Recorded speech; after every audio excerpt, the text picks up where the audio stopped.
Hello, everyone. Welcome to our lecture on the rights of the workers. Today, we will explore the church's stance on addressing work related issues, upholding workers' rights, and fostering unity among workers in advocating for their concerns. We'll also explore how work reflects the human person, motivating us to commit fully to a meaningful and Christian work.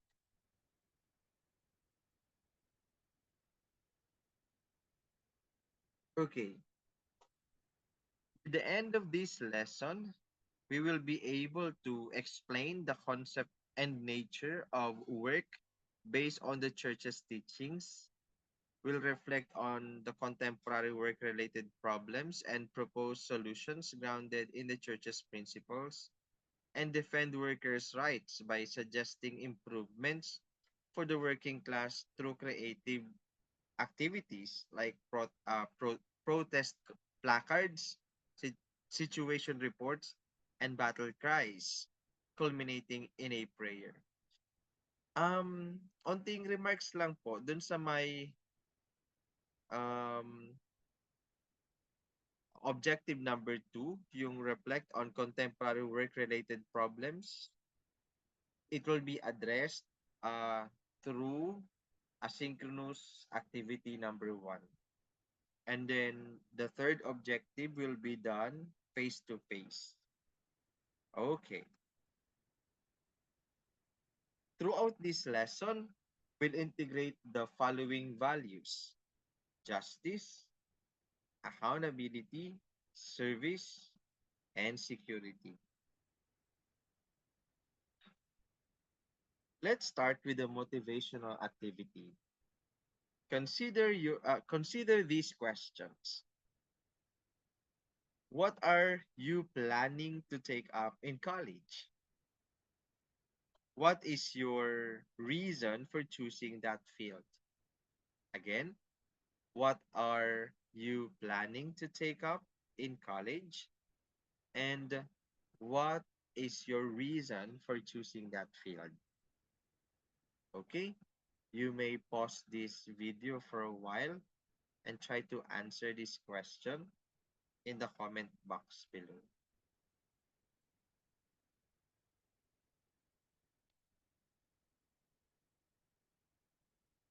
Okay, let's proceed. Basically, there are reasons why you are choosing that particular program in college. Whatever is that, I want you to pay attention to this Japanese culture, no? Particularly ikigai. In Japanese culture, ikigai means reason for being.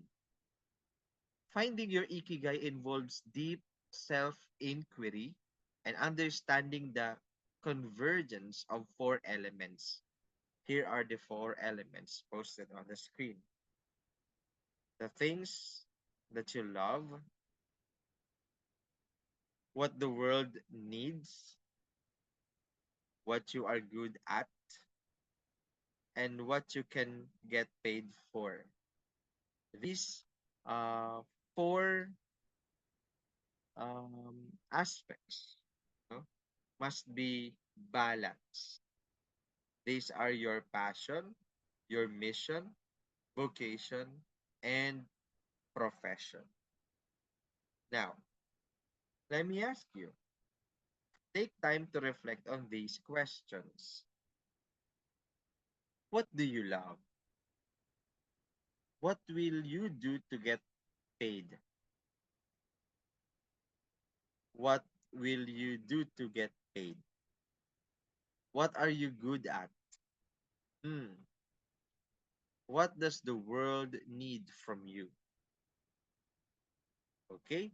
I'll allow you to pause the video for a while and share your thoughts, reflections, or, or realizations, if there are, and then kindly put them in the comment box below.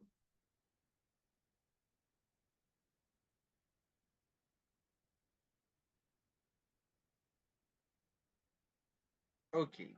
Understanding your ikigai will help you appreciate your future work and life's purpose. Now let's proceed with theological insights on work.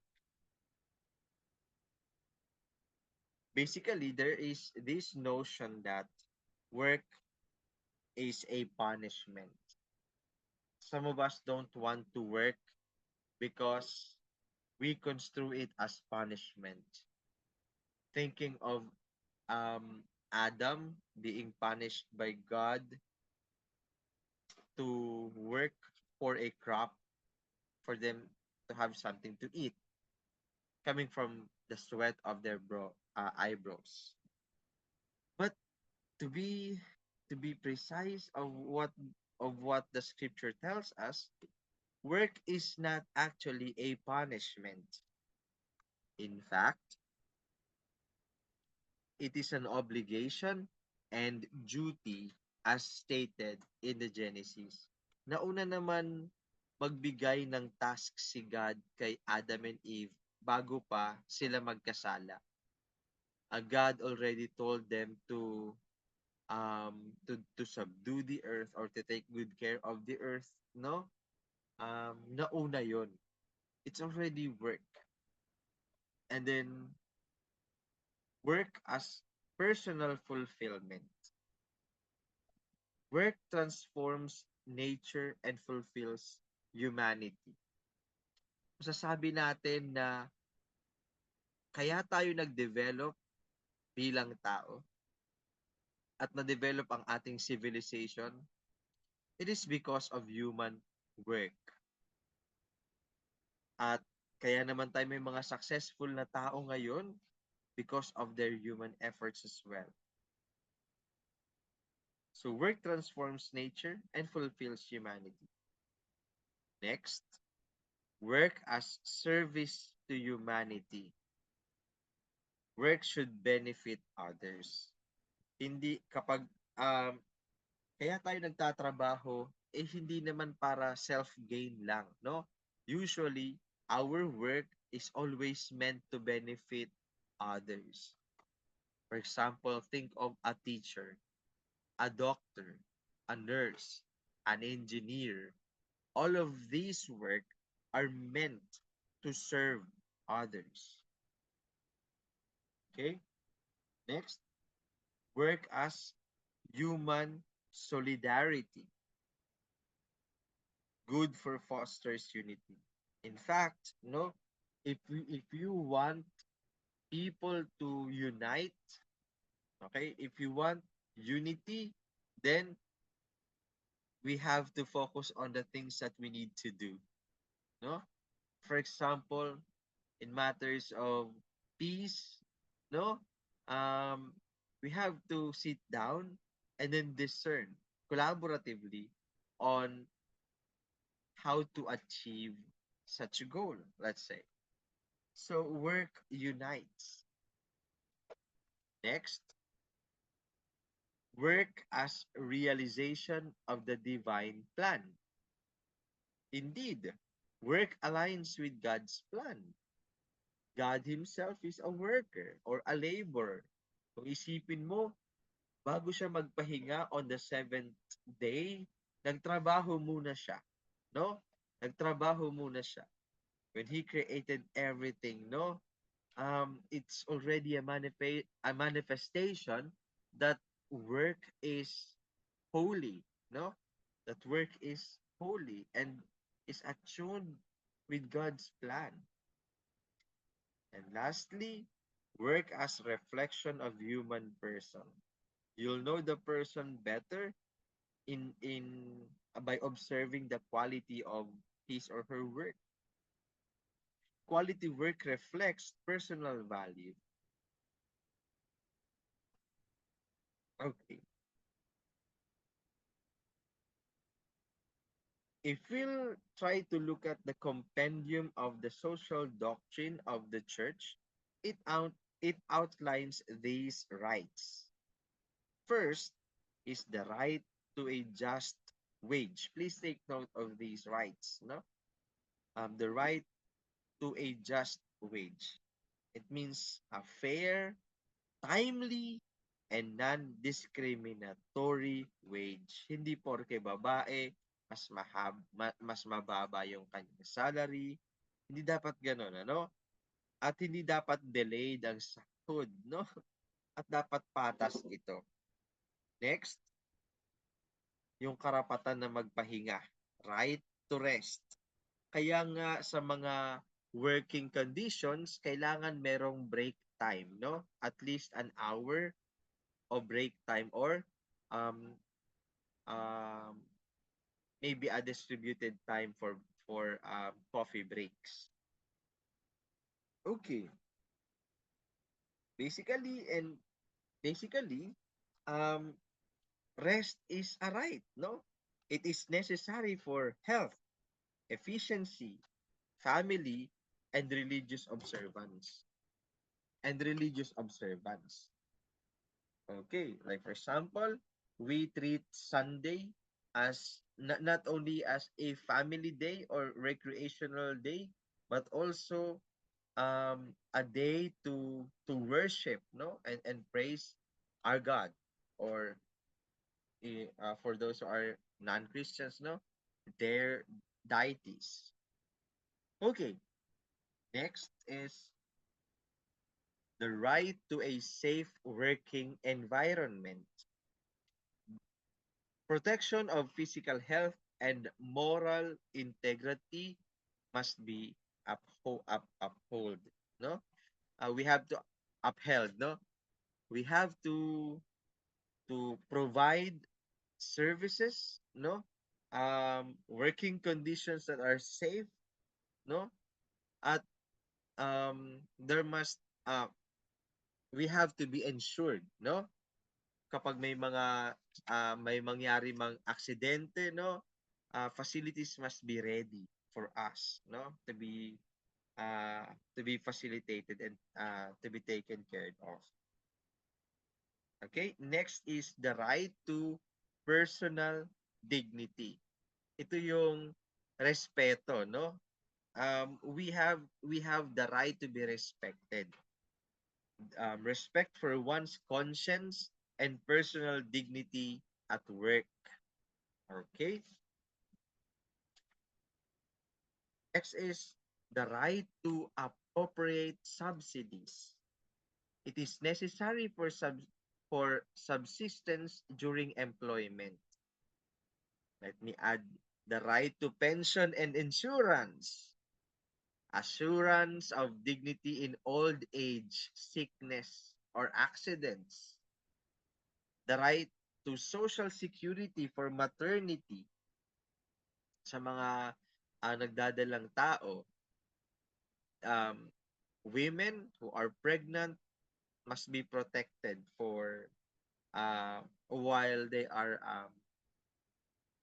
in that condition, no? Protection for pregnant employees. And lastly, the right to assemble and form associations. It is indeed our right to have a collective voice and organized efforts together. So please take note of these um, rights, no? It is already in a summary, in a, sinummarize ko na, no, para maging easy sa atin at bite size ang ating discussion. So basically, this is what the compendium of the social doctrine of the church, or the social teachings of the church outlines. The right to a just wage, right to rest, right to a safe and working environment, right to personal dignity, right to appropriate subsidies, right to pension and insurance, and right to social security for maternity, and lastly, right to assemble and form association. Okay, so pwede ninyong i-pause ang video to take note of these rights and then read your modules vis-a-vis our lecture today. Okay.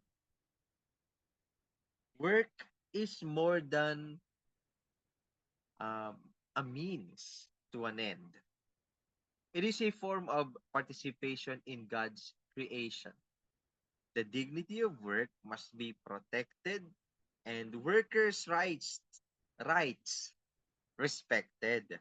Consider the following dimensions of work. There are four dimensions that I'm sharing with you. They are explained in toto in the animal space. First is the way or the means to an end. It must be uplifting human dignity. Yung paraan kung paano ba kinakandak ang trabaho, yung pamamaraan kung paano ba isinasagawa ito, ay dapat hindi nakakababa ng moral at ng pagkatao ng tao. Instead, it must uplift human dignity. Next is we have to consider the opportunity, okay, that while we are doing our work, it does not disable us from doing the things that we love. Instead, it develops our talents and values. Our work must make us better versions of ourselves rather than making us less human. Okay? Next is next dimension that we need to consider is relationships. That our work must build connections with others instead of isolating us and making us solitary workers. Okay?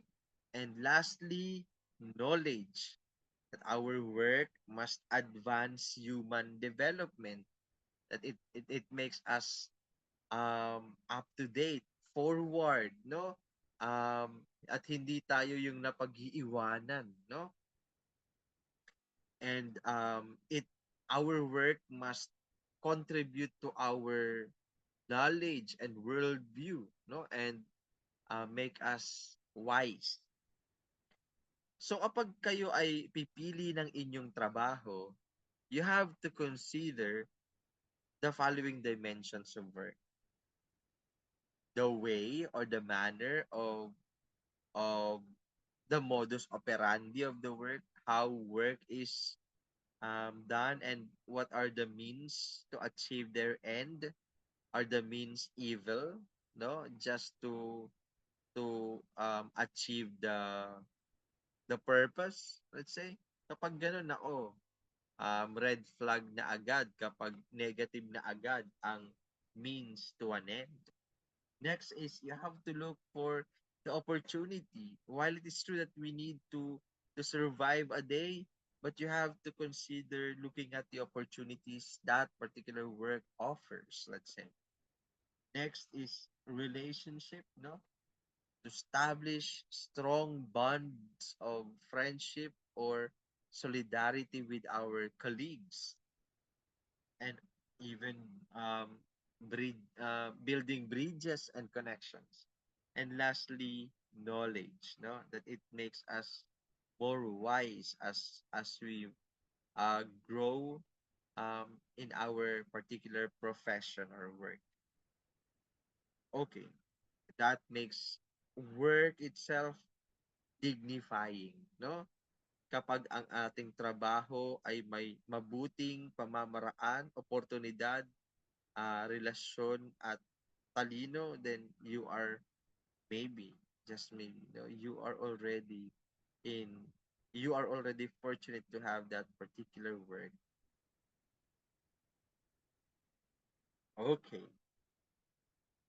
Now, I want you to reflect on how your future work can enhance human dignity, can develop your talents and values, can foster meaningful relationships, and contribute to human development. A while ago, I asked about your own ikigai. Remember, I asked you about the things that you love, the things that you can get paid up, the things that you are good at, and yeah, what the world needs from you. So hopefully yung question na yun ay sinagot ninyo. And now, I want you to align those, um, what's this, aspirations, your dream job, let's say, and let's attune it using Christian values that our work must enhance human dignity, not only your dignity, but also the dignity of the human persons around you. That that particular work or program that you are planning to be involved with must develop your talents and values, foster meaningful relationship, and contribute to human development. Okay, so hopefully you are reading your modules and I'm actually giving you the summary of the long reading. Okay. And yeah, young as you are, my friends, let's uphold the rights of workers by respecting the dignity of work. Let your dreams be deep and meaningful. Together, we can work towards a just and humane society. Sa closing remark, Lasalians, thank you for your attention. Let's continue to explore these important topics and strive to make a positive impact in our communities and beyond, particularly in your partner communities as we implement your projects for our service learning project implementation. Once again, thank you very much, and let's have this lecture done.